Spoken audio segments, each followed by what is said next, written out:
Alhamdulillah di tengah-tengah kita sudah ada Tuan Guru Profesor Haji Abdul Somad Batubara LC DESA PhD atau Datuk Seri Ulama Setia Negara. Beliau lahir di Silau Lama, Asahan, Sumatera Utara, umur dirahasiakan. Dan untuk pendidikan beliau Masya Allah luar biasa. Universitas Al-Azhar Mesir, LC, kemudian Institut Darul Hadis Al-Hassaniyah, Kerajaan Maroko, dan kemudian mendapatkan gelar PhD di Universitas Islam Omdurman, Sudan. Betul Ustaz ya? Masya Allah, Alhamdulillah.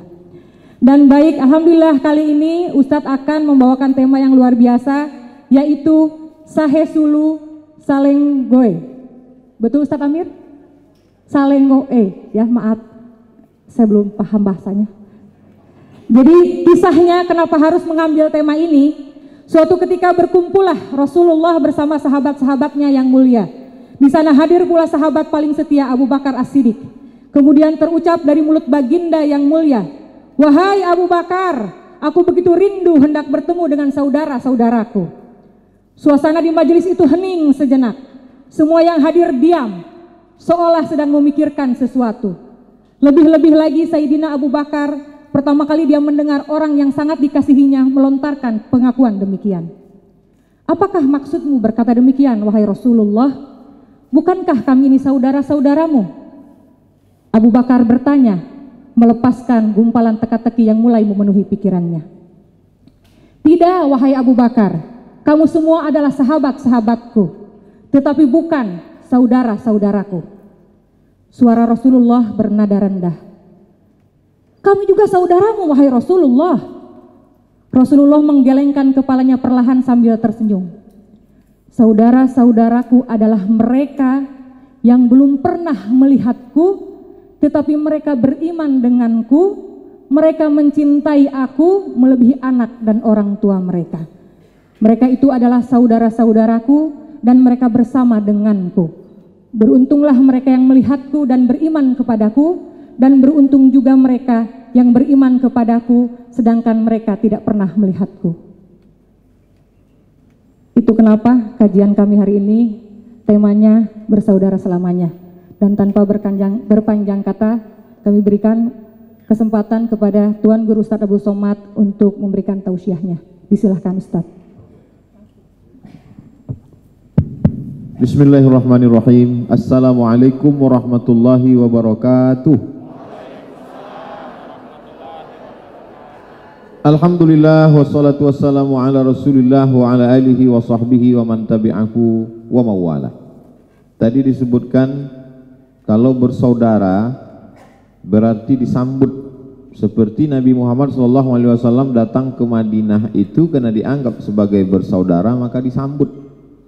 Tapi saya tidak disambut di airport.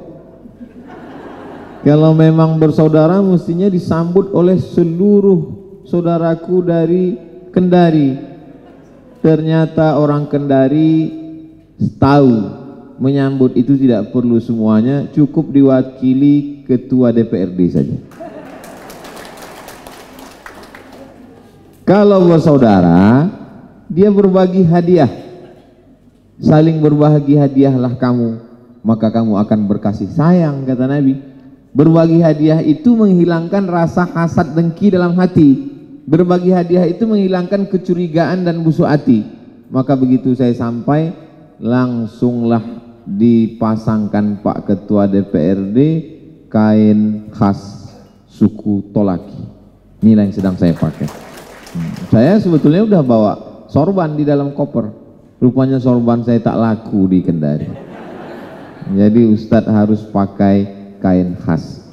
Jadi saudara-saudara saya yang dari Sumatera Utara, kalau melihat saya berdiri pakai ini, pasti mereka akan menduga Ustadz Somad kenapa pakai ulos. Ternyata dari Pulau Sumatera transit dulu ke Jakarta, dari Jakarta sampai ke Kendari, tapi ternyata kita punya budaya mirip-mirip, dekat-dekat, ungkapan kasih sayang, sulamannya, gambar-gambarnya menunjukkan kita memang betul-betul Sahe Sulu Salenggoe. Udah bolak-balik dihafal, enggak masuk-masuk juga. Lalu kemudian dalam perjalanan, Masya Allah, apa kata Pak Ketua Dewan ketika menyambut saya? Ustadz Somad, selamat datang di bumi Anoa. Langsung saya buka handphone, Anoa. Keluar gambar kerbau mini. Beritanya di bawah, kerbau mini yang semakin punah. Mudah-mudahan sebelum saya pulang sempat berfoto dengan kerbau mini. Masya Allah, tabarakallah. Lalu kemudian di perjalanan saya diberikan makanan. Makanan ini kata Pak Ketua Dewan hanya berbuah sekali setahun. Di tempat saya makanan ini namanya kurang begitu baik, tapi di sini namanya baik sekali. Di sini dia disebut dengan kacang mete. Di tempat saya ada binatangnya di ujung, jambu monyet. Enak sekali. Masya Allah, tabarakallah. Ini kacang mete hanya bisa dimakan oleh orang muda-muda saja. Makanya nama tadi ketika disebut itu umur dirahasiakan. Orang tua mohon maaf, kalau ingin makan kacang mete dari Kendari nanti kami blenderkan, disedot saja pakai pipet. Sampai di hotelnya Masya Allah mengingatkan saya ke rumah, nama istri saya, Hotel Syariah. Bangga kita, namanya adalah nama istri Sayyidina Ali, anak dari Sayyidina Maulana Muhammad Sallallahu Alaihi Wasallam. Lambangnya lambang bulan sabit yang dicari-cari menjelang 1 Ramadan. Sampai harga teropong untuk melihat hilal itu 50 juta. Harga yang paling murah untuk teropong menilik mengintai anak bulan. Di Pekanbaru itu teropong sudah dibeli bertahun-tahun, sampai sekarang belum pernah nampak anak bulan. Bangga, sampai di hotel disambut, sampai di atas saya pun makan, habis makan mandi bersih segar, saya pakai kain polaki, saya pakai batik, saya pakai peci, saya menunggu. Jadi tadi kalau dikatakan ibu penasehat bahwa ibu-ibu menunggu, saya pun juga menunggu di atas. Ternyata kita sama-sama menunggu. Saya ingin mengkelirkan ini. Saya insya Allah on time, Bu. Cuman panitia yang komunikasi kita mungkin agak tersendat. Kita sama-sama menunggu, itulah pentingnya kita komunikasi langsung. Jangan ada panitia di antara kita. Saya tidak tidur, saya tidak katakan saya mau tidur dulu, tidak. Karena saya setiap naik kendaraan, asal kendaraan itu bergerak, pasti itu tidur. Memang sudah terbiasa, naik sampan saya itu tidur, naik pesawat saya itu tidur, naik sepeda motor pun itu tidur. Jadi begitu sampai saya tidak istirahat, karena saya sudah cukup istirahat di pesawat, dan istirahat saya cukup asal sudah terpejam, insya Allah sehat. Itu semua berkat doa jamaah. Yang paling mendoakan saya tentu jamaah dari Kendari. Ya Allah, kami selalu melihat Ustadz Somad di YouTube. Kami ingin jumpa dengan beliau untuk meyakinkan wajahnya sama atau tidak dengan yang asli. Dan setelah kami berjumpa nanti ya Allah, itu selanjutnya kami serahkan ke Wangi-Wangi dan Wakatobi. Selama ini yang selalu saya ingat bau-bau, tapi ternyata saya akan dibawa ke Wangi-Wangi. Masya Allah, tabarakallah. Jadi ceritanya 6 bulan yang lalu, tepatnya bulan Desember, saya berada di salah satu hotel di Pontianak bersama Ustadz Luqmanul Hakim dan sahabat-sahabat dari kapal Munzalan Mubarakah. Datanglah seorang ustadz, katanya dari Wakatobi. Kami ngobrol, cerita panjang lebar. Ustadz Hamiruddin yang berada di sebelah kanan saya. Ustadz yang ganteng, masih muda, cuman yang mungkin agak mengecewakan ibu-ibu, dia sudah menikah. Udah menikah Ustadz? Udah, tapi baru 1 kali. Artinya masih ada peluang. Nanti kalau mau diupload yang itu kita potong, biar supaya istri Ustadz tak marah ke saya. Jadi Ustadz Somad nanti akan datang, insya Allah. Nanti kita mampir ke Kendari. Ya, begitu saya turun kemari disambut dengan ibu-ibu, bapak-bapak, tidak pernah terlintas di pikiran saya bahwa saya akan sampai ke Kendari diapit oleh 2 ketua DPRD. Sebelah kanan ketua DPRD, sebelah kiri ketua DPRD. Dan memang kursi itu bukan untuk saya. Saya datang, Qori sedang baca Quran, saya pun bingung mau duduk di mana. Nampak saya ada kursi kosong, duduk saya di situ. Ini Allah mau mengajarkan kita, jangan khawatir tak dapat kursi. Disediakan Allah Ta'ala kursi kepada orang-orang yang punya kursi. Ini mereka ini kan orang-orang yang punya kursi. Bedanya sama anggota dewan biasa, cuman dapat kursi. Mereka kursi dan martil, pali. Dia lah yang menetapkan anggaran dan segala macam. Menyesal saya tak bawa proposal tadi. Ya Pak Ibu, Masya Allah, tabarakallah. Sampai di sini bahagia Ustadz berada di Kendari, ya, senang sekali karena saya sedang berjumpa dengan saudara. Udara artinya perut, udara.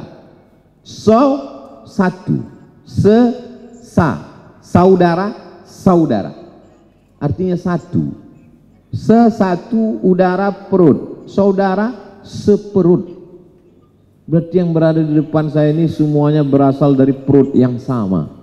Perut Hawa, istri Nabi Adam alaihissalam. Yang tidak berasal dari perut Hawa, saya mohon maaf. Berarti dari jambu apa tadi lah.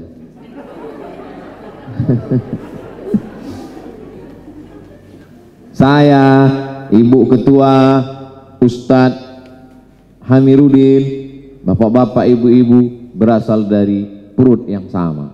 Kita ini biasanya angkuh sombong kalau kita menunjukkan prestasi kita. Makanya kata Allah Subhanahu wa taala mengatakan, alam nakhluqkum mimma immahin.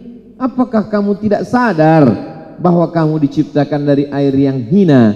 Jadi kalau kita ketemu orang kaya, pejabat, orang terkenal, ulama, itu prestasi-prestasinya. Tapi asal garis startnya kita mesti diingatkan dulu bahwa kau dari tanah, warna kulitmu warna tanah, bau kau pun lebih busuk dari tanah, sudah mati dimakan cacing tanah. Ini pernah saya sampaikan ke pegawai-pegawai Badan Pertanahan. Kebetulan saya diundang di BPN, ya udah saya cerita tanah terus. Bapak Ibu yang dimuliakan Allah Subhanahu wa taala, lalu kemudian susah Ibu penasehat menyebut nama tadi. Datuk Sri Ulama Setia Negara Profesor Dr. Kiai Haji LCDESA PhD. Sampai sekarang saya belum punya kartu nama. Tanyalah orang se-Indonesia ini yang pernah dapat kartu nama, saya tak ada. Jadi kalau ada orang nanya, Ustadz mana kartu nama? Tak ada. Karena kalau saya buat itu sebesar amplop, panjang sekali. Dan baju saya tak ada yang ada namanya di sini. Karena kalau saya buat itu sampai ke ketiak, Bu. Panjang sekali. Saya dulu ketika pulang, nama saya tulis hanya Abdul Somad. Itu saja. Karena mau khutbah Jumat, ceramah di masjid, jadwal Ramadan, ditulis Ustadz Abdul Somad. Sampai sekarang pun gitu juga. Malah lebih singkat lagi sekarang. UAS. Ustadz Abdul Somad. Jadi ceritanya ditulis LCMA itu gimana? Ada satu koran di Riau. Ibu tahu karena Ibu 5 tahun di Riau. Jadi koran ini Di bagian belakang itu, maaf, jual obat kuat. Ada minyak lintah, ada kadal Mesir. Penjualnya ustadz anu. Jadi untuk membedakan ustadz minyak lintah sama ustadz agama Islam, ceramah fikih halal haram, lalu saya bilang ke panitia, kalian tulislah LCMA supaya bisa mereka membedakan. Takutnya nanti kalau tak ada itu di teleponnya saya nanya minyak lintah tadi. Itulah asal muasal ditulis detail. Awalnya saya tak mau tulis detail itu. Lalu kemudian kenapa setiap panitia mengundang menulis di baleho besar-besar? Karena kalau cuma ditulis Ustadz Abdul Somad, banyak orang menganggap Ustadz apa nih? Ustadz abal-abal. Ini Ustadz tidak bersertifikat. Maka ditulislah LC, itu tulisan LC singkatan dari lisans. Kita kalau mau bawa mobil mesti ada SIM, kata orang Malaysia lesen. Jadi Ustadz Abdul Somad dapat lesen dari Universitas Al-Azhar Kairo tahun 2002. Lalu kemudian MA itu dari Maroko. Selalu saya buat LCMA. Tapi kemudian ketika di UIN dulu mesti tulis titel sesuai dengan negeri asalnya. Maka tulislah, itulah dia DESA, singkatan dari Diplôme Études Supérieures Approfondies, bahasa Prancis karena Maroko jajahan Prancis. Keren. Diplôme Études Supérieures Approfondies, sampai ke kampung jadi desa. Apalah titel kau ini, kata orang kampung. Jauh-jauh sekolah balik ke desa juga gitu. Habis itu S3, mendaftar ke Sudan, dapat PhD bulan Desember tahun 2019. Setelah itu 2020 saya diminta mengajar ke Brunei Darussalam, kemudian diangkat sebagai visiting profesor. Kemudian Datuk Sri Ulama Setia Negara dari Lembaga Adat Melayu Riau. Kemudian dari Kalimantan ada namanya Kerajaan Melayu Matan, memberi Kai Jaga Mangku Dilaga. Pokoknya kalau disusun-susun penuhlah baleho ini. Tapi cukup panggil Ustadz Abdul Somad saja. Ibu-ibu yang sebaya dengan almarhumah emak saya yang tua-tua, tak usah panggil Ustadz, panggil Nak Somad aja. Yang di atas saya setahun 2 tahun, ataupun juga yang menganggap saya adik, panggil aja Adinda Abdul Somad. Yang laki-laki, yang perempuan jangan, nanti suaminya marah. Bapak ibu-ibu yang dimuliakan Allah Subhanahu wa taala, kanza ada dalam Al-Qur'an surat At-Taubah ayat 35. Kanza, kaf nun zai, hadza ma kanaztum. Kanza artinya harta simpanan. Kenapalah perempuan-perempuan Kendari ini punya komunitas kanza? Saya belum nanya, mereka pun gak cerita kan? Tapi saya yakin harta mereka banyak sekali.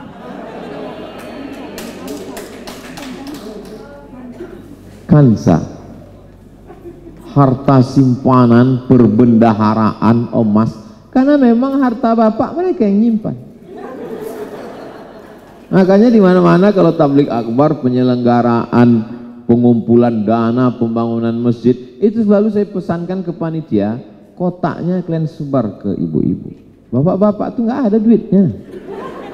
Ini kalau mau pergi, abang, ini 5.000. Abang jangan pegang banyak-banyak, nanti kawin lagi. Aman kalau duit bapak dipegang ibu, betul bu? Tengoklah betapa percaya dirinya mereka. Kami di Pekanbaru ada namanya Yayasan Tabung Wakaf Umat. Setiap hari Jumat kedua tiap bulan penyerahan bantuan beras. Dari mulai 8 ton, 10 ton, 26 ton yang mengumpulkan itu adalah komunitas ibu-ibu perempuan. Perempuanlah yang berani mengetuk pintu setiap rumah. Assalamualaikum, mana berasnya? Kita mana berani? Saya nggak berani. Tapi Ustadz berani di atas mimbar. Kalau ngetuk pintu mana saya berani? Assalamualaikum, mana beras? Aku nggak mau, kau mau apa? Kata dia. Tapi ibu-ibu berani. Jadi kalau ibu-ibunya sudah ikut komunitas pengajian, insya Allah Kendari, Sulawesi Tenggara, Indonesia, dunia aman insya Allah. Bagi yang sudah terdaftar aktif di Khansa, selamat, teruskan. Bagi yang belum, mendaftar sebelum kuota penuh. Nah, nanti videonya dipotong, masukkan ke Instagram, kasih nomor handphone, kontak person, rekening dan lain sebagainya. Boleh, dan tidak ada potongan royalti untuk endorse. Ini perlu saya jelaskan di awal, karena fitnah-fitnah ini sekarang luar biasa. Bapak Ibu lihat aja fitnah-fitnah ke Ustadz Adi Hidayat, ke Ustadz Abdul Somad. Ustadz nggak pernah balas. Enggak. Kenapa Ustadz nggak balas? Iklan gratis untuk saya. Pengen saya balas? Dosa saya dia yang nanggung, pahala dia ke saya semua. Saya segan sekali nih masuk surga. Masa dia yang beramal dia masuk neraka? Bapak Ibu yang dimuliakan Allah Subhanahu wa taala, jadi ibu-ibu. Kenapa Ustadz cerita ibu-ibu? Di belakang kan yang punya acara ibu-ibu. Ibu-ibu dan Ustadz Amiruddin yang saya menyebut mereka ini bangsawan, bangsa yang hidup di awan. Di awan. Luar biasa. Tergantung kita melihat. Itu gambar-gambar itu multi interpretasi Ustadz Amiruddin. Kalau orang berpikiran positif, dia akan melihat kita ini adalah orang-orang mulia yang hidup di awan. Tapi kalau orang berpikiran jahat, haters, dia bilang kita hantu. Karena kakinya tidak kelihatan. Jadi tergantung mindset otak dia. Orang kalau hatinya bersih, melihat gambar kita bertiga ini dia senang. Tapi kalau orang jahat, dia apa katakan? Biasanya kalau orang foto bertiga, yang tengah mati duluan. Di Kendari ada gitu enggak? Ada juga. Saya selalu kalau foto bertiga dikatakan orang, Ustadz katanya kalau bertiga ada yang mati. Iya saya bilang, siapa yang mati? Yang moto. Bapak Ibu yang dimuliakan Allah. Jadi sebetulnya dunia ini tidak terlalu sulit. Dunia ini tidak terlalu ribet. Dunia ini tidak terlalu susah dan tidak terlalu payah. Yang susah itu adalah mendengarkan omongan orang. Betul tak Bu? Ibu pakai jilbab panjang. Apa kata mereka? Sejak kapan kau pakai kelambu? Ibu pakai jilbab pendek. Kau belum hijrah. Akhirnya bingung, nggak pakai jilbab. Kalau jilbab panjang dengan jilbab pendek kelahi, yang ketawa yang nggak pakai celana. Maka ibu yang sudah mulai pelan-pelan pakai jilbab pendek, panjangkan jilbabnya. Yang sudah berjilbab panjang, mudah-mudahan istiqomah. Jilbab panjang saya sudah banyak, bagi kepada yang belum berjilbab. Jangan ditumpuk di rumah. Memang mati mau bawa jilbab? Mati bawa kain kapan Bu? Ibu beli kain kapan, letakkan di lemari bapak. Biar setiap dia buka dia ingat.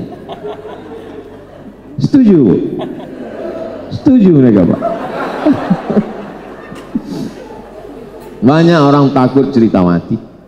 Banyak orang takut cerita mati. Ketika kawan saya, sahabat saya sakit, masuk rumah sakit, koma. Setelah koma, ICU. Tak lama pasang ventilator.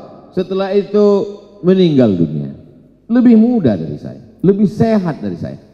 Ketika kami sama-sama sehat duduk berdekatan, apa kata orang?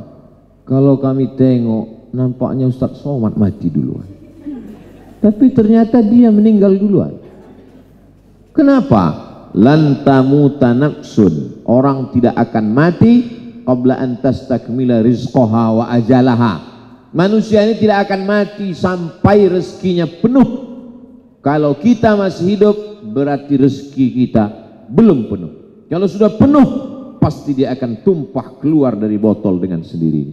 Begitu juga hidup ini. Ini akidah Bapak, ini akidah Ibu. Jangan sampai rusak.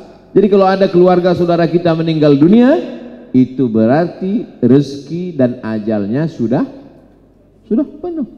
Abdul Somad masih hidup, berarti belum penuh. Nanti kalau dapat berita Abdul Somad meninggal dari Pekanbaru, orang saudara-saudaraku di Kendari semua berkata, apa kabar Ustaz Abdul Somad? Sudah penuh. Dia sudah pindah ke tempat yang lain. Kalau tidak mati, kata Allah Subhanahu wa taala, seluruh orang mengatakan kita mati, tidak mati. Tapi kalau mati, kata Allah Subhanahu wa taala, sedang minum pun mati. Sedang ceramah pun mati, sedang khutbah pun mati. Tapi jangan gara-gara ceramah ini lalu dipotong tidak pakai protokol kesehatan. Saya tidak mau gara-gara ini ceramah dipotong, besok semua masuk kantor, keluar ke pasar nggak pakai masker. Pas ditangkap sama Satpol PP, kenapa tidak pakai masker? Kalau tidak mati, kata Allah. Kita ahlu sunnah wal jamaah, ada ikhtiar, hand sanitizer, jangan bersalaman, protokol kesehatan. Kalau sudah jaga, pakai cuci tangan, pakai ukur suhu badan, tetap juga kena, berarti sudah qadar Allah, takdir Allah SWT. Kita tak ada daya, tak ada upaya. La haula wala quwata illa billah. Saya masuk pesawat pakai masker, pakai topi, pakai kacamata hitam. Menurut saya tidak ada yang kenal saya. Begitu saya duduk di kursi pesawat, yang sebelah kanan saya berbisik, apa kabar Ustaz?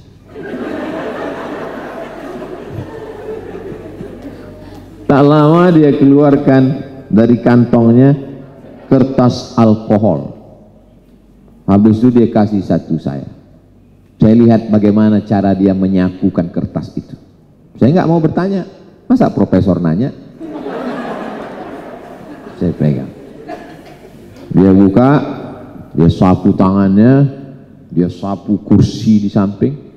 Pegangan saya pun di kursi sapunya juga. Saya mulai khawatir. Jangan-jangan muka saya pun mau disapunya juga. Habis itu disapunya kursi bagian depan, sambil berisik dia berkata, kita mesti sama-sama menjaga Ustaz.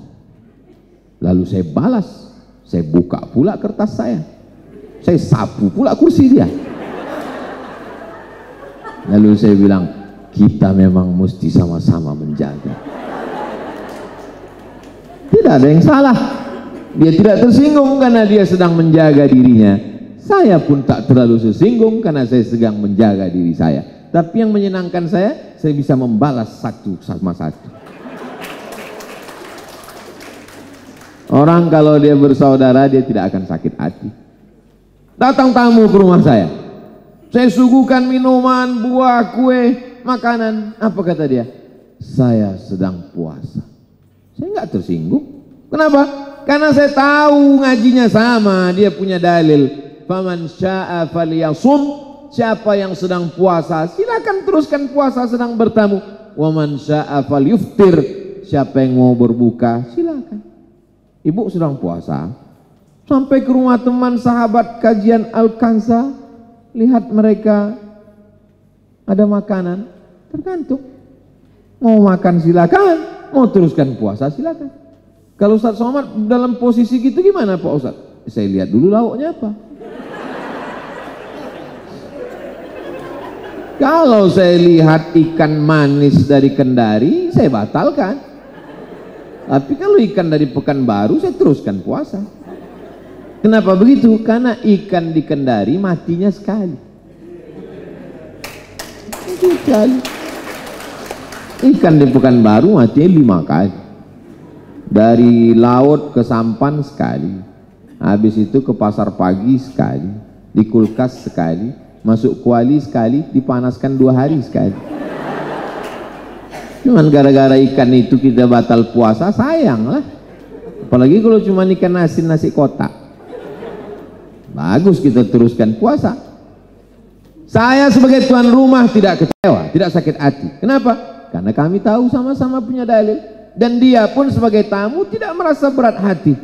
Tapi kalau kita tidak ngaji, Bu, tidak ngaji, Pak, itu sakit hati kita. Si Anu kemarin datang ke rumahmu? Iya. Sudah kau sediakan makanan, minuman, buah-buahan, dessert, semua, manisan, sudah. Makan dia? Enggak. Sombong kali dia. Baru ngaji 2 kali. Itu pun lewat YouTube. Paket pun pakai wifi tetangga. Macam penghuni surga aja dia. Muncul rasa hasad, rasa dengki, rasa marah. Kita kalau bersaudara, kita nggak sakit hati melihat tetangga, sahabat, kerabat, saudara kita punya nikmat lebih. Rumah dia lebih besar, alhamdulillah. Nanti kita bisa yasinan, nggak sempit-sempit duduk. Mobil dia lebih besar, alhamdulillah. Kita senang hati. Tapi kalau kita bersaudara hanya di mulut, hati kita sakit, Bu. Berapa banyak orang melihat tetangganya bangun rumah, demamnya naik. Diperiksa sama Pak Dokter Puskesmas, COVID, Pak. Enggak. Terus apa? Mungkin karena tetangga pulang dari pesta, naik asam urat, naik asam lambung, semua asam naik. Padahal tidak ada apa-apa sebelumnya. Gara-gara apa? Gara-gara tadi di tempat pesta ada tamu yang gelangnya besar betul. Itu tidak akan terjadi di Al-Kanza. Kenapa? Karena ibu-ibu di Al-Kanza baju lengannya panjang. Gak mungkin pakai gelang di luar baju. Berapa banyak orang pergi kondangan, sebentar-bentar gatal lehernya. Mau menunjukkan rantainya yang besar. Itu tidak akan terjadi di majelis Al-Kanza. Kenapa? Jilbabnya panjang. Gak mungkin dia pakai rantai di luar jilbab. Ketahuan betul. Jadi istri-istri bapak kalau sudah masuk komunitas Al-Kanza dan masuk surga itu nanti tidak sendirian, berkomunitas-komunitas. Wasiqal ladzina taqaw rabbahum ilal jannati zumara. Mereka nanti akan digiring ke dalam surga zumara, berkomunitas-komunitas, dipanggil malaikat. Komunitas dari Pulau Sulawesi. Yang pertama, Al-Kanza. Tentu yang masuk duluan penasehat, pembina. Tiba-tiba pas masuk komunitas-komunitas Al-Kanza, ibu-ibu semua, ada satu yang pakai peci. Ditanya malaikat, kau Al-Kanza? Tidak. Terus kenapa kau masuk sini? Aku pernah ceramah sekali di Al-Kanza. Syafaat orang-orang soleh.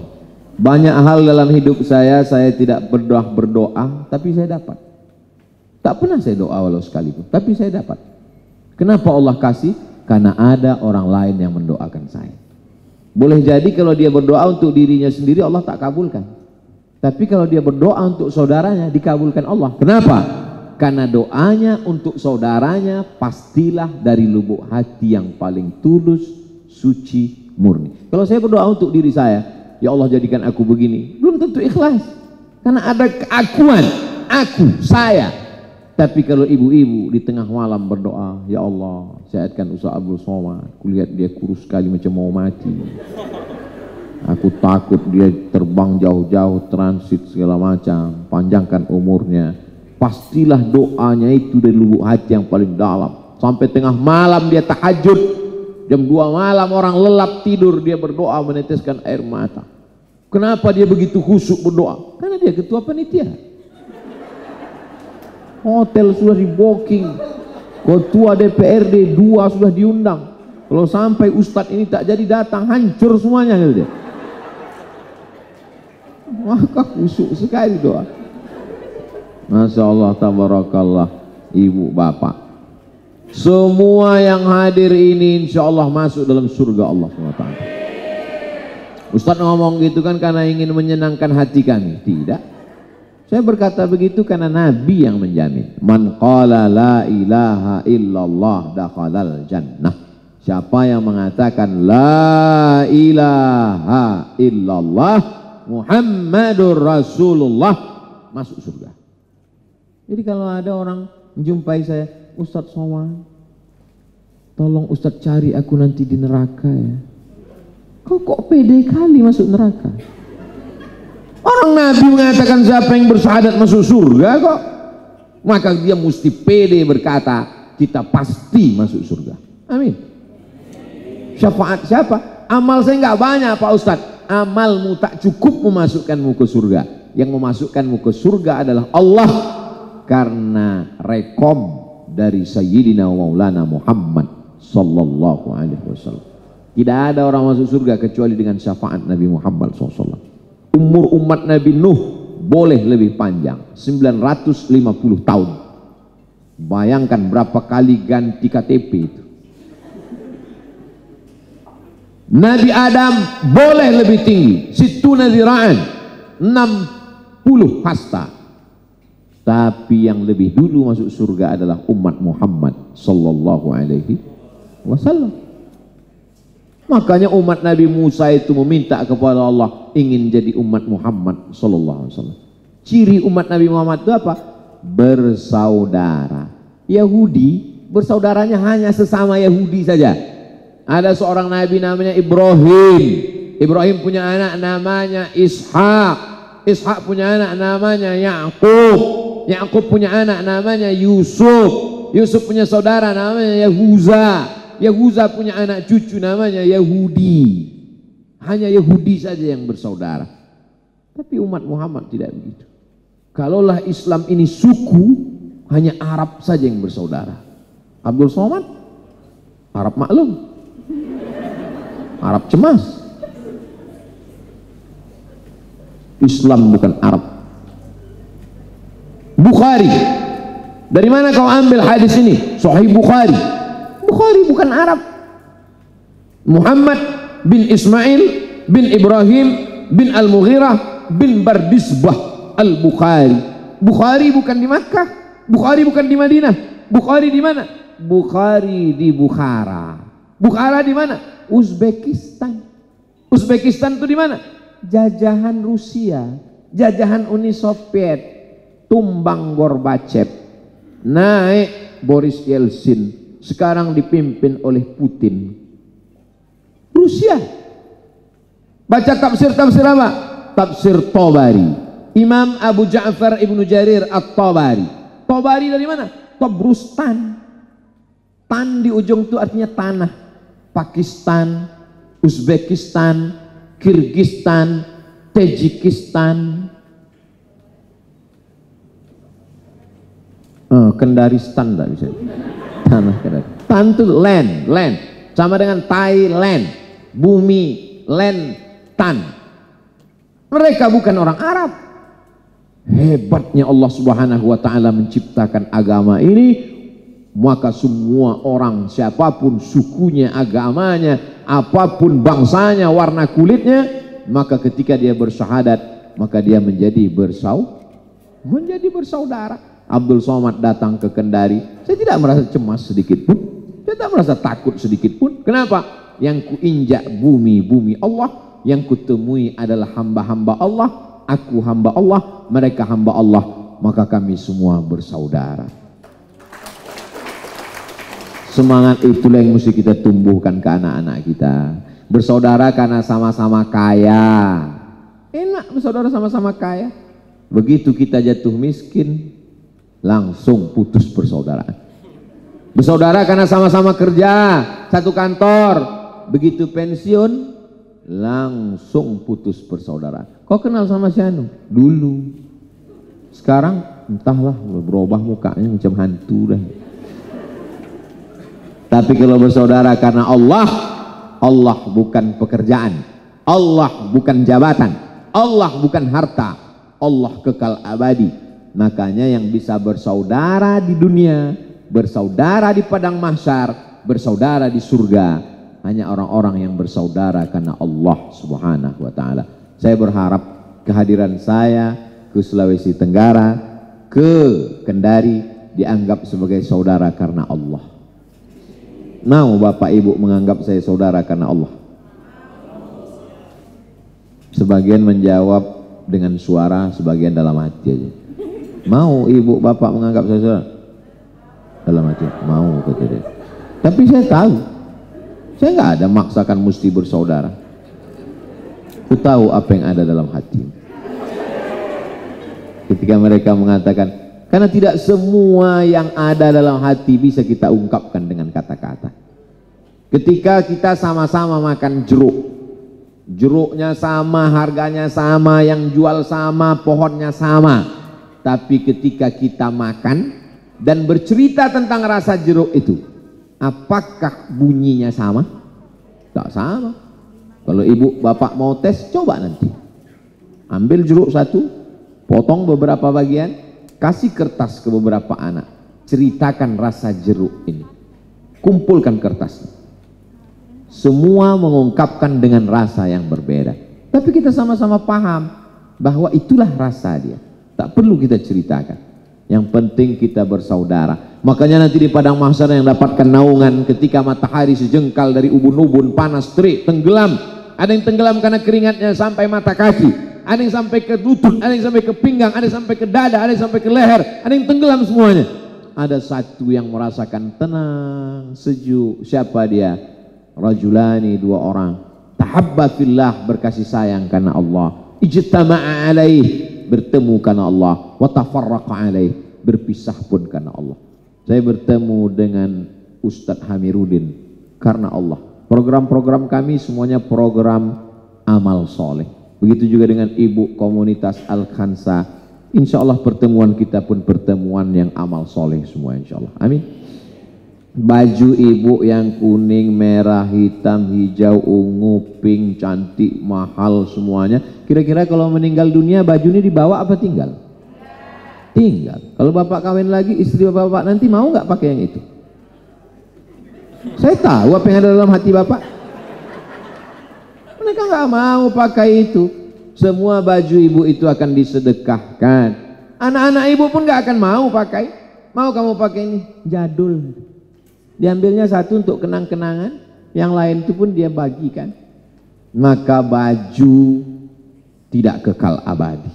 Ibu punya cincin, gelang, emas, subang, anting, rantai, gelang kaki sampai 4. Kalau jalan sampai rusak konsentrasi imam di masjid. Bismillahirrahmanirrahim. Kerincing, kerincing, kerincing, kerincing.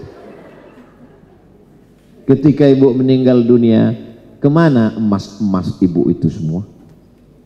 Diambil bapak. Tak saya teruskan karena saya habis semua. Tapi mana yang kekal abadi? Yang kekal abadi hanyalah yang kita pakai untuk agama Allah. Untuk program apa? Program pembangunan Masjid Az-Zaitun di Wakatobi. Bagaimana gambar masjidnya? Saya pun belum ke sana. Cumalah saya mau cerita. Tapi nanti kita foto di sana. Masjidnya udah ada, Ustaz. Sudah ada. Nanti kita foto di masjid itu, kita share ke grup ibu-ibu. Bapak-bapak, asal udah ibu tuh nengok pasti ditunjukkannya bapak. Bapak ini HP-nya pun jadul. HP ibu yang mantap. Nanti ditunjukkan. Pak, tengok nih Pak, kita sumbang 100 sak semen. Ibu setuju? Saya tahu dalam hati nggak setuju. Kau bangunkan 100 sak semen untuk kamar megah, mewah, cantik. Membuka pintunya pakai password, passwordnya lupa. Membuka pintunya pakai password dan passwordnya tidak pakai angka tapi pakai suara. Saking kan mahalnya pintu rumah ibu. Kalau mau buka pintunya harus pakai kata cantik. Terbuka. Pulang dari dokter gigi baru cabut gigi.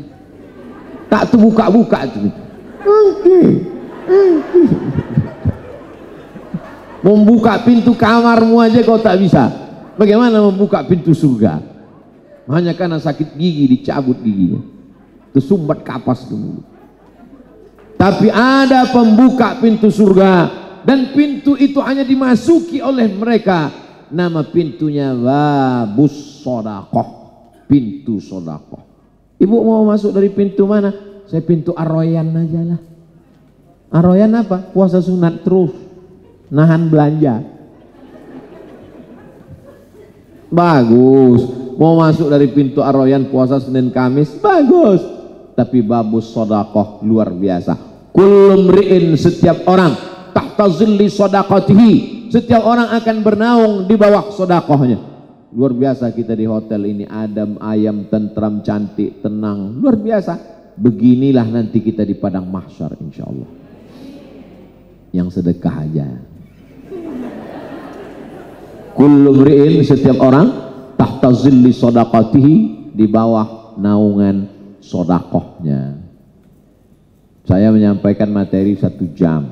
Tadi dimulai jam 10. Jam saya masih jam WIB lagi. Pokoknya saya hitung-hitung udah 45 menit. Katanya ada tanya jawab. Maka nanti tambahan berikutnya kita lanjutkan dalam tanya jawab. Kalau ada yang bertanya, apa judul? Tadi siapa yang ceramah tadi? Ustadz Somad. Judulnya apa? Entah, dia cerita-cerita jambu mete. Habis itu cerita gelang kami dibahasnya, kata ibu. Judulnya adalah bagaimana kita bersaudara di Kendari, bertetangga di surga. Saya ingin bertetangga dengan ibu dan bapak di surga. Sebagaimana kami tadi duduk dekat dengan Pak Ketua Dewan, begitu juga lah insya Allah kita duduk dekat dengan Nabi Muhammad SAW. Duduk dekat dengan Nabi karena banyak sholawat, bagus. Duduk dekat dengan Nabi karena banyak sedekah, bagus. Duduk dekat dengan Nabi karena mencintai zuriat Nabi, bagus. Banyak pintu. Jangan batasi kebaikan hanya dari 1 pintu saja. Saya nggak sanggup puasa sunat Pak Ustadz, sedekah. Sedekah pun saya nggak punya uang Pak Ustadz, baca Quran. Baca Quran mata saya meleleh Pak Ustadz karena nggak tahan, titik-titiknya udah hilang. Pejamkan mata berzikir. Zikir pun nggak bisa, mati aja lah. Udah dari tadi dikasih keringanan-keringanan, banyak betul alasan. Jangan batasi amal soleh hanya 1 pintu saja. Dan beramal soleh nggak bisa sendirian. Saya tetap ada tim. Ada tim di Sumatera Utara, ada tim di Aceh, ada tim di Sulawesi. Saya tidak bisa sendirian. Kita mesti bekerja sama. Bapak dibantu oleh ibu, ibu dibantu oleh bapak. Bapak-bapak mungkin tidak bisa masuk dari pintu ke pintu, masjid ke masjid, surau ke surau, langgar ke langgar, orang ke orang karena segan, sungkan, gak enak hati, malas ngomong. Bapak support dengan tanda tangan. Ibu mensupport dengan kegiatan-kegiatan. Kegiatan yang sudah ada, jangan bangga dulu. Anggota yang sudah banyak, jangan euforia dulu. Kita ramai. Tapi yang belum ikut lebih ramai. Ustadz Somad banyak ya followernya, subscribernya. Yang belum ikut lebih banyak lagi. Jadi jangan pernah kita merasa bangga sesaat ketika kita merasa saya lebih hebat, saya lebih alim, saya lebih pintar, saya lebih ngaji, saya lebih dekat pada Allah. Disitulah bibit-bibit iblis masuk. Kita mesti selalu merasa lebih rendah. Saya malu dengan Ustadz. Entah ada nama Ustadz. Kenapa? Karena beliau bisa mengumpulkan sahabat-sahabat datang ke Kalimantan, Pontianak untuk berjumpa dengan Ustadz Somad. Dikasihnya saya baju kaos, masih saya simpan sampai sekarang. Apa tulisannya waktu itu Ustadz? Winulu. Apa arti winulu? Arus. Bagaimana gerakan kita ini menjadi sebuah arus kebaikan insya Allah. Arus kalau dia kencang, sampah-sampah akan tersapu bersih. Sampah-sampah itu nggak perlu kita buang satu-satu. Kita ciptakan saja arus kebaikan, hilang sampah. Kalau ada saudara kita yang miskin, kesusahan, kelaparan, kita hapus dengan winulu sedekah. Kalau ada masjid-masjid yang belum selesai, kita hapus dengan winulu sedekah. Kalau di tempat lain, tablik akbar, saya ceramah biasanya kotak disebar untuk sedekah. Tapi di Kendari Bukan begitu cara orang Kendari bersedekah. Dia langsung transfer banking, langsung ke nomor rekening Masjid Zaitun. Ketik nomor rekening Bank Syariah Mandiri, Bank Syariah BNI Syariah, BRI Syariah, BSI, enter. Begitu sudah dikirim, dipeluknya handphone, meleleh air mata.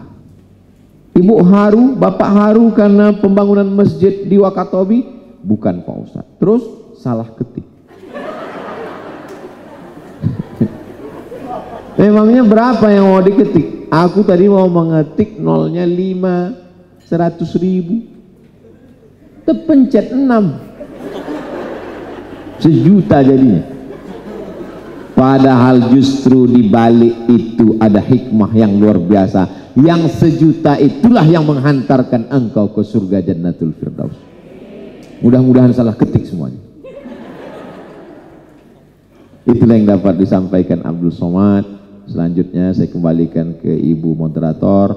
Bagaimana tadi disampaikan, ada tanya jawab. Terima kasih. Wassalamualaikum warahmatullahi wabarakatuh. Waalaikumsalam warahmatullahi wabarakatuh. Masya Allah. Kita bertakbir dulu. Kurang semangat takbir. Allahu Akbar. Masya Allah, alhamdulillah, luar biasa. Bersaudara selamanya, beberapa poin penting dari sudah disampaikan, tetapi untuk lebih efektivitas waktu kami akan memberikan kesempatan kepada 3 orang penanya untuk bertanya kepada Tuan Guru. Silahkan bagian panitia ya untuk memberikan pertanyaan. Kita berikan dulu kepada Ikhwan. Silahkan yang mengangkat tangan sebelah kanan. Sebutkan nama, kemudian to the point langsung kepada pertanyaannya. Silakan. Tolong mic dek.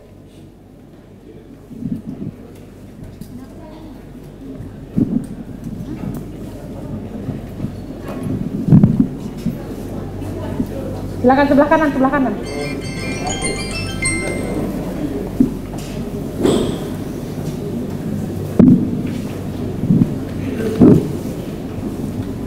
Bismillahirrahmanirrahim. Assalamualaikum warahmatullahi wabarakatuh. Terima kasih. Langsung saja, Tuan Guru. Nama saya Zainullah. Pertanyaan saya ada 2. Pertanyaan pertama ini, kebetulan saya imam salah satu masjid. Langsung saja, kebetulan alhasil suatu waktu Isya ada saudara makmum ini langsung sebelum qomat langsung menegur, mohon maaf Pak Imam, dengan suara lantang. Mohon maaf Pak Imam, yang kita sebut itu selama saya dengar itu tidak ada dasarnya. Katanya sholatul jami' rahimakumullah itu tidak usah disebut lagi. Seakan-akan dia menyalahkan imam. Kemudian mungkin secara manusiawi saya tersinggung. Sebelum qamat ini terjadi perdebatan. Karena mungkin seakan-akan dia salahkan saya. Langsung saya jawab, antum belajar di mana? Kemudian dia bilang, saya belajar di YouTube kajian. Berapa tahun kajian? Saya langsung tidak langsung jawab pertanyaannya, langsung saya jawab atau balas dengan pertanyaan. Kemudian dia jawab, saya kajian beberapa tahun, kurang lebih 3 tahun. Kemudian jawab, saya lagi kembali bertanya, di mana dasarnya sehingga selama ini antum dengar saya salah. Sholatul jami' yang sering saya sebut sebelum sholat, sebelumnya itu saya sebut sawu sufufakum fa inna taswiyatas sufufi min tamamis sholat. Kemudian saya lanjut sholatul jami' rahimakumullah. Yang dia tegur itu sholatul jami'. Jadi pertanyaan saya begini Pak Ustadz, apakah saya salah waktu saya bilang dengan suara lantang juga, karena dia seakan-akan dia mau mencela. Karena kebetulan hari ini materi kita atau pembahasan kita bersaudara selamanya. Mungkin ada wejangan-wejangan tersendiri untuk saya atau untuk semua, khususnya yang hadir pada hari ini, bagaimana antisipasi selanjutnya tak kala ada orang-orang yang mungkin yang tidak sepaham dengan imam, kemudian dia langsung menegur seakan-akan itu salah. Ya mungkin ini pertanyaan pertama, mudah-mudahan bisa diberi jawaban insyaallah. Kemudian yang kedua, mungkin bisa sebentar ada sesi foto, karena istri saya senang sekali dengan kajian-kajian Ustadz di YouTube. Saya bisa foto berdua dengan Ustadz, saya sampaikan inilah, saya sudah dengar kajiannya Ustadz secara langsung. Mungkin cukup sekian, terima kasih. Assalamualaikum. Baik, jadi Ustadz, untuk informasi, alhamdulillah dari porsi 100 tamu undangan yang kami undang, kami memberikan porsi kepada muazin, kemudian imam masjid untuk bisa ikut hadir di kajian ini. Salah satunya Ustadz Sainullah, Masya Allah ya. Silakan Ustadz untuk dijawab langsung pertanyaannya.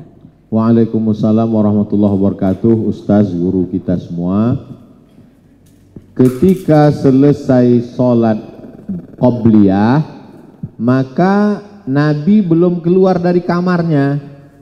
Nabi itu sholat qobliyahnya di kamar. Jarak dari dinding kamar Nabi ke tempat mimbar mihrab mimbar Nabi 22 meter. Datanglah Bilal mengetuk pintu kamar Nabi mau nanya, sudah boleh iqamat atau belum? Maka kata Nabi, arihna ya Bilal, buatlah kami tenang wahai Bilal, maksudnya segera qomat, aqimis sholah. Maka Bilal pun qomat. Begitu juga ketika khutbah Jumat, setelah khutbah aqimis sholah, maksudnya kumandangkan iqamat. Allahu akbar, Allahu akbar, asyhadu an la ilaha illallah, asyhadu anna muhammadar rasulullah, hayya 'alas salati, hayya 'alal falah, qad qamatis salatu, qad qamatis salah, Allahu akbar, Allahu akbar, la ilaha illallah. Barulah ditegakkan sholat. Bagaimana kalau sholatnya tidak ada qomatnya? Sholat khusuf, gerhana bulan, matahari, khusuf. Sholat istisqa, sholat idul fitri, sholat idul adha. Sholat yang tidak ada qomatnya, maka imam mengatakan as-sholatul jami'ah, sholat berjamaah, rahimakumullah, mudah-mudahan Allah merahmati kamu. Nah, sudah jelas. Yang ada iqamatnya, pakai iqamat. Subuh, zuhur, asar, maghrib, isya, Jumat. Yang tak ada iqamatnya, as-sholatul jami'ah. Bagaimana kalau sudah iqamat? Sudah iqamat, lalu imam tegak dan mengatakan as-sholatul jami'ah rahimakumullah, sholat berjamaah, mudah-mudahan Allah merahmati kamu. Apa hukum ucapan imam mengatakan itu? Mubah, boleh, tidak apa-apa. Bahkan imam sekarang bukan cuma itu, banyak sekali kata-kata yang dia ucapkan. Matikan handphone, simpan batu cincin. Ada satu kota saya ceramah, imamnya gitu. Matikan handphone, simpan batu cincin. Lalu setelah itu saya tanya, Pak Imam kok bilang gitu? Karena banyak makmum yang gak khusyuk waktu tasahud gara-gara ngelihat batu.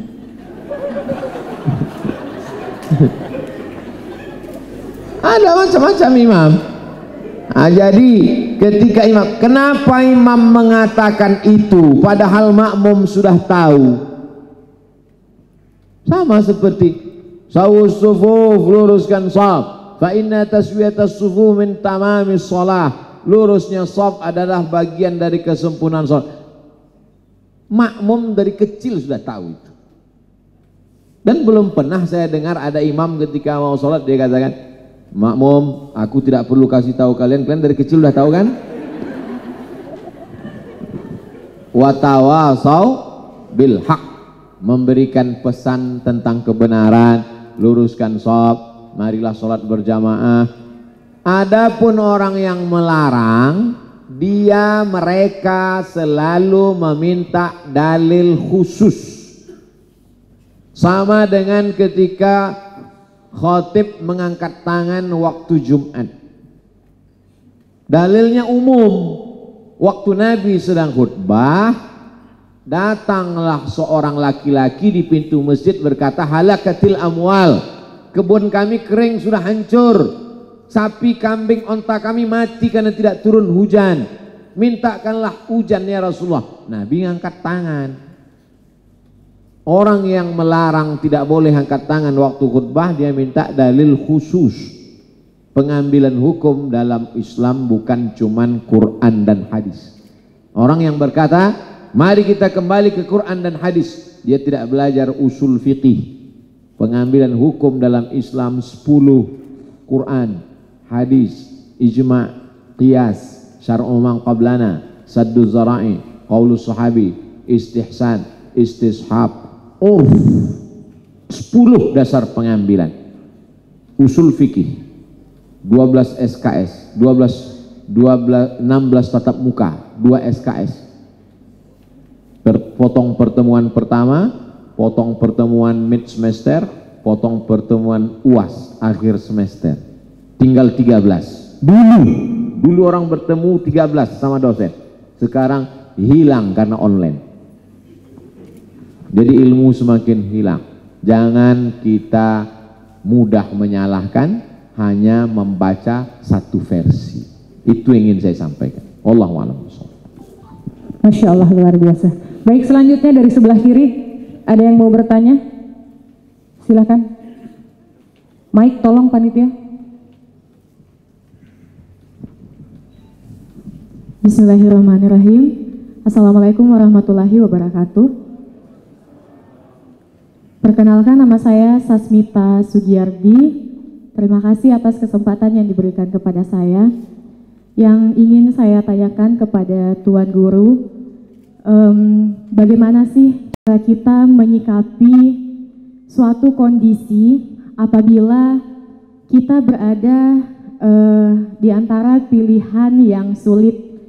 Contohnya, saya berteman dengan 2 orang, si A dan si B, di mana si A dan si B ini muncul rasa tidak suka satu sama lain.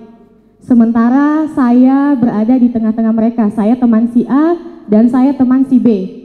Pada saat saya bertemu si A menceritakan keluh kesahnya tentang si B. Pada saat saya bertemu si B menceritakan keluh kesahnya tentang si A. Nah, ada rasa canggung dan tidak enak pada saat mereka sudah bercerita satu sama lain kepada saya. Ketika saya ingin bersama si A, saya tidak enak dengan si B. Terus ketika saya ingin bersama si B, saya tidak enak dengan si A. Kira-kira apa yang harus saya lakukan, Tuan Guru, untuk menyatukan mereka supaya mereka juga bisa bersaudara selamanya? Terima kasih. Assalamualaikum warahmatullahi wabarakatuh. Ini mewakili curhat ibu-ibu. Silakan Ustaz. Ra'sul dzunub al-kadhib, induk dari segala dosa adalah bohong. Tapi boleh bohong dalam 3 kasus. Bohong dalam tanda kutip, bukan bohong makna hakiki. Pertama, waktu perang. Andai Belanda datang lagi perang dan saya masuk ke rumah bapak, masuk ke rumah ibu, datang Belanda menodongkan senjata, ada Abdul Somad di dalam rumah ini, kira-kira bapak ibu jujur nggak? Maka wajib bohong. Ada Abdul Somad dalam rumah ini, di dalam rumah ini tidak ada Abdul Somad. Di dalam ruangan ini tak ada Abdul Somad.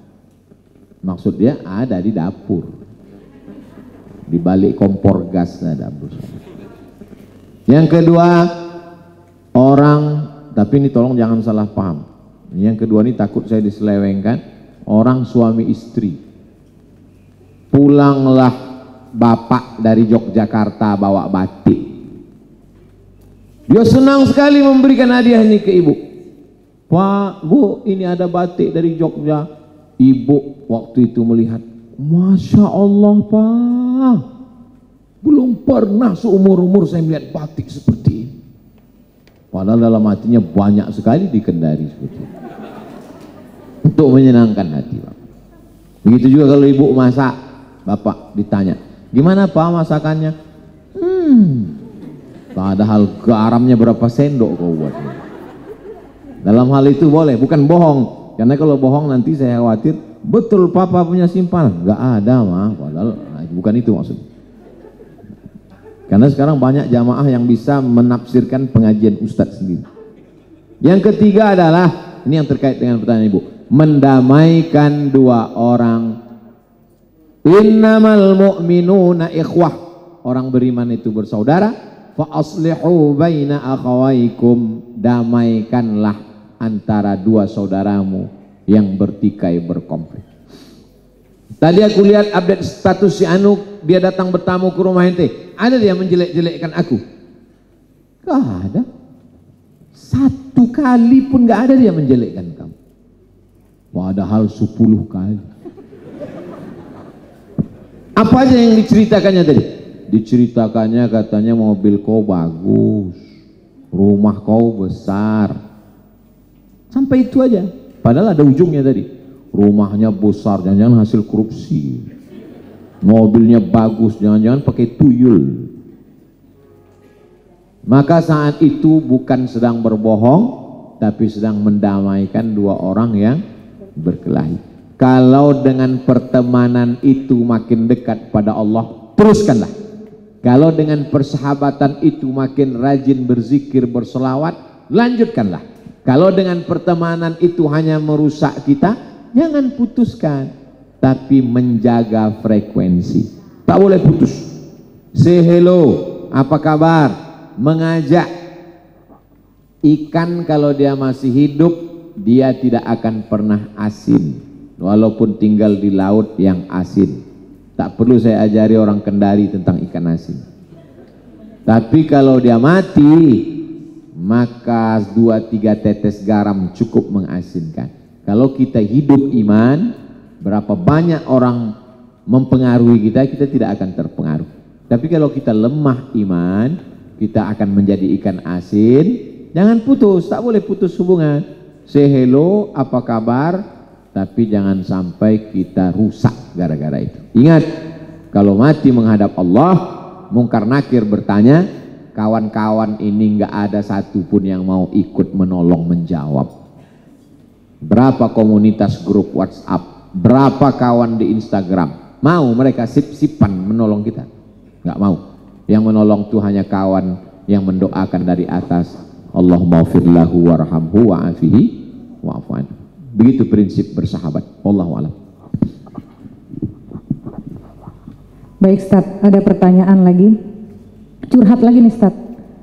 Saya sudah menikah 4 tahun Ustaz, namun saya belum merasa bahagia dalam pernikahan saya. Lantaran perilaku istri saya yang kurang memahami karakter saya. Saya ini sangat disiplin dalam hal-hal yang kecil. Kalau taruh barang itu harus pada tempatnya, tidak diletakkan sembarangan. Saya sudah sering menasehati hingga sampai pertengkaran rumah tangga dari hal-hal yang kecil. Pertanyaan saya Ustadz, bagaimana cara menasehati istri saya biar dia mengerti saya? Jazakillah khair dari penggemar berat Ustadz Abdul Somad. Monggo silahkan. Daftarkan dia ke Al-Khansa. Nah, kan? Nanti di Al-Khansa dia akan dididik kajian akidah. Supaya akidahnya benar, dia akan dididik fikih supaya dia tahu mana halal, haram, makruh, mubah, sunat, sunan muakkad, wajib. Kemudian dia akan dididik akhlak, akhlak pada orang tua, akhlak kepada tetangga, akhlak kepada saudara, termasuk akhlak kepada suaminya tadi. Jadi bapak yang merasa sungkan menasehati langsung, komunikasi buntu, ya bapak kasihlah masukan itu ke ustadz ustazah. Nanti ustadz yang menyampaikan. Mungkin jalurnya jalur mutar, tapi pesannya sampaikan. Ustazah nanti mau ngasih materi ke Al-Khansa ya? Ya. Tolong sampaikan ceramahnya tentang buatkan kopi pagi gulanya 3 sendok. Nanti ibu itu nyampaikan, kalau sayang sama suami, buatkan kopi pagi. Jangan mentang-mentang kamu minum teh, dia nggak kamu buatkan. Nanti ibu, loh kok ustazah ini tahu ya? Ustazah, ada suami saya ngirim-ngirim pesan. Nggak ada kata ustazah. Maksud ustazah tuh nggak ada 1 WA, berpuluh WA dari laki kau. Itu menyampaikan. Kalau ibunya ngaji, pesan sampai insya Allah. Tapi kalau nggak ngaji, susah. Maka bapak-bapak yang tidak mengizinkan istrinya ikut pengajian, siap-siaplah neraka jahanam menanti bapak. Tapi kalau bapak izinkan, Papa izin mau pengajian Al-Khansah, pergilah. Abang nggak ikut, abang mau main gaple sebentar. Bapak punya tanggung jawab mendidik Pak. Tapi kalau bapak tak sanggup, maka tempatkan dia ke majelis yang pendidikan. Ngaji-ngaji umum perlu sebulan sekali, setahun sekali, 6 bulan sekali. Tapi kajian berkurikulum mesti 3. Akidah, fikih, akhlak. Wallahu a'lam. Baik, Masya Allah luar biasa. Silakan sebelah kiri, tadi belum ada perwakilan. Tidak ada dari sebelah kiri. Baik, silakan Ibu dengan hijab coklat. Bismillahirrahmanirrahim. Assalamualaikum warahmatullahi wabarakatuh. Perkenalkan, nama saya Ilmawati. Begini Pak Ustadz, saya to the point aja dengan pertanyaan saya. Bagaimana kita menjalin silaturahmi persaudaraan kita dengan seseorang yang tidak berpuasa, tidak sholat, dan kalaupun itu dilarang, apa ada hadisnya? Mohon penjelasan Pak Ustadz. Terima kasih. Wassalamualaikum warahmatullahi wabarakatuh. Ada seseorang bersedekah, setelah sampai beberapa waktu baru sadar sedekahnya yang pertama pada orang kaya, tapi pelit. Sedekahnya yang kedua kepada pezina. Sedekahnya yang ketiga baru tepat sasaran pada fakir miskin. Lalu untuk yang dua tadi untuk apa? Ternyata dia dapat, apa kata Rasul SAW? Sedekahmu pada orang kaya, mudah-mudahan dengan itu terbuka pintu hatinya. Sedekahmu pada pezina, mudah-mudahan dengan itu dia bertaubat nasuha. Tidak ada amal soleh yang kosong dan hampa. Apalagi silaturahim. Ada yang lebih tinggi daripada silaturahim. Apa itu? Sedekah. Kalau sedekah aja boleh, apalagi silaturahim. Tapi teori silaturahim mempengaruhi atau dipengaruhi. Kalau kira-kira kita bisa mempengaruhi, teruskan. Tapi kalau tidak bisa mempengaruhi, jangan sampai kita dipengaruhi. Tapi putus sama sekali tak boleh. Say hello, assalamualaikum, apa kabar, selamat puasa, selamat hari raya, selamat idul fitri, barakallahu fi umrik. Jaga jarak. Kalau sanggup, dekati terus. Berapa banyak orang tidak tersentuh dengan dakwah kita, bukan karena cara penyampaian, tapi akhlak tak baik. Ada seorang imam, namanya Imam Al-Hasan Al-Basri. Rumahnya kebetulan lantai atas dengan lantai bawah. Imam Hasan Al-Basri tinggal di bawah, rumah berbukit, pebukitan. Tetangganya di atas. Imam Hasan Al-Basri sakit. Tetangganya turun ke bawah. Non muslim, tidak seagama. Imam Hasan Basri mana? Sakit. Di mana dia? Di kamar. Kalau mau ketemu ke kamar, nggak bisa di ruang tamu karena dia terbaring. Masuk tamunya ke kamar, sakit Hasan Basri. Ya, sudah lama sakit, berhari-hari. Itu di pojok kamarmu itu apa? Di pojok kamar ada ember, nampung air dari atas. Itu kalau nggak salah itu air menetes itu dari WC saya. Sudah berapa lama kamu nampung air ini? Ishrun sana, 20 tahun. Kata tamunya, agama apa yang mengajarkanmu bisa berlembut seperti ini Hasan Basri? Saksikanlah Hasan Basri, asyhadu an la ilaha illallah wa asyhadu anna Muhammadar Rasulullah. Kisah ini ada dalam kitab Sa'ah wa Sa'ah, Gharaib wa Ajaib. Semua ada saatnya, beberapa keunikan kehidupan dalam perjalanan hidup manusia.